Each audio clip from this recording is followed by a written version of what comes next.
Okay, now solution आपने बोला कि आपका पहले आप इसके 4 की पावर n के आप क्या करेंगे, फैक्टर करेंगे जी।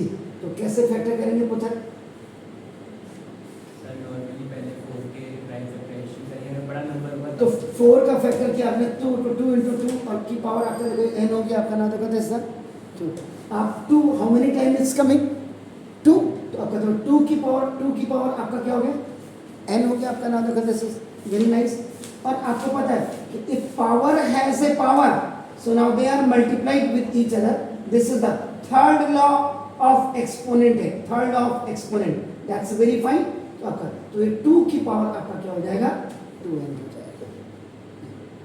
इसका मतलब 4 की power n contains prime 2 only, prime 2 only.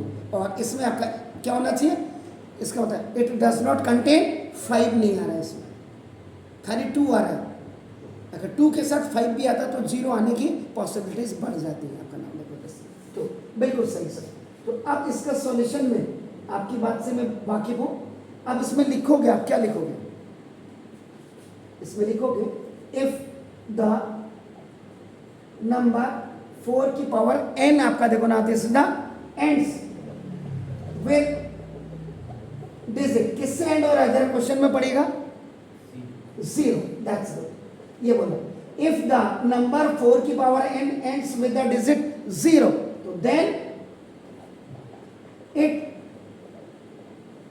Divides bye 5 से डिवाइड होगा आपका ना देखो। इट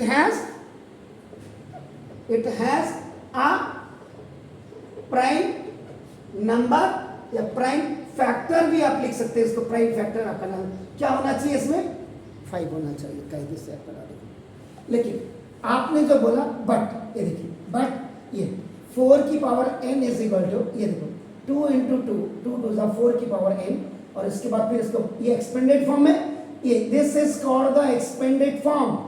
ये अब आप इसको क्या करेंगे, you will change it into the power form आपका देखो। तो 2 की पावर n और उसके बाद आप ये फॉर्मूला थर्ड एक्सपोनेंट को लिखा देंगे तो आपका 2 की पावर आपका देखो 2n हो जाएगा ये आपका नाम है।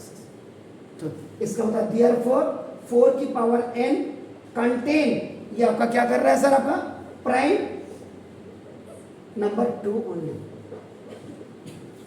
इसमें सिर्फ एक ही प्राइम नंबर आपका क्या हो रहा है, इसलिए तो आप क्या लिखेंगे आपका नाम यूनिकनेस, लिखा है होगा आप लोगों ने, लिखा है आपका uniqueness of fundamental theorem of arithmetic. तो ये आपका क्या करता है, दिस इज द गारंटेड, ये क्या गारंटी देते हैं आपको ना देखो, this is the that there is no other prime in the factorization of 4 की पावर n आपका देखो।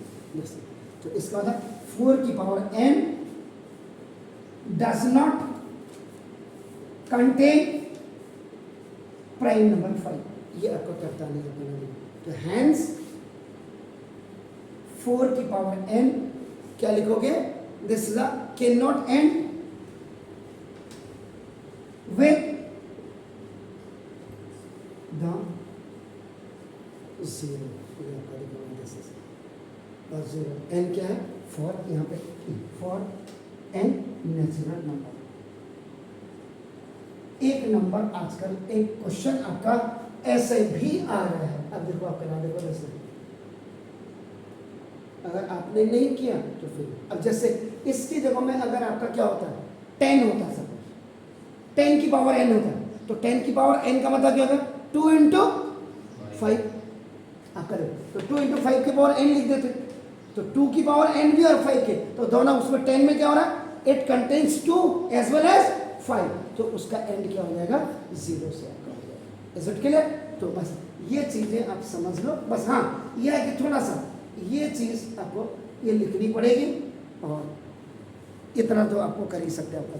इसमें तो मैंने क्या किया, अच्छा गारंटी, तो डू इट प्लीज। उसके बाद मैं दूसरा क्वेश्चन कर रहा हूँ।